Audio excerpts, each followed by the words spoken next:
Hi, I'm Richard from Unitherm, just putting together a series of videos based around the LG heat pump, aimed mainly at actual homeowners and people using heat pumps rather than the installer section.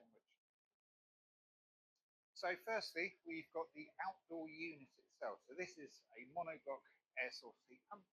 This one is an LG, it's one of the smaller units. They also come in twin fans as well, which tend to be higher capacity.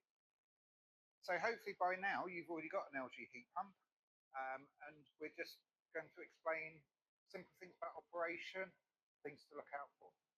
Main thing when the unit's running, and bearing in mind it only runs when it's actually being asked to, so it's either producing hot water, producing heat, or it's actually off in standby. So quite often it will be doing nothing at all, especially during the summer months. Basically, when it's operating, we've got a large fan at the front of the unit that's driving air through the unit. Cold air or ambient air is coming into the back of the unit. We're taking energy from it and putting that into the refrigeration system, which basically extracts the energy from it, puts it into water system or the hydronic system, and the air discharged out the front is significantly colder than the air coming into the rear.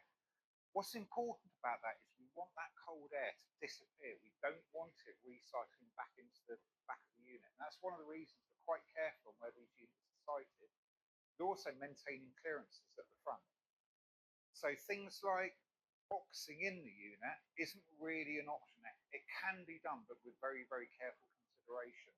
As I say, the air coming out of here is going to be about 8 or 10 degrees below ambient, and we don't want that going into the back of the unit. We want nice, clean air coming into the back. Basically, externally, we also have something along the lines of an isolator switch. That's powering the unit. It's the main supply into the back of the unit and needs to be accessible at all times. And then coming off the unit, we've got two flexible pipes. Normally got a couple of lever valves at the back of the unit, and then we've got the pipework that enters the property. All those pipework, valves and everything, that should be insulated, because any time it's warm, or the pipework's warm, valves are warm, it's going to lead to some heat loss. So that should all be insulated, and we want to keep an eye on the condition of that insulation because it won't last forever. After a number of years, it could start to degrade, and it is worth keeping an eye on that. It is worth mentioning it when you come to servicing.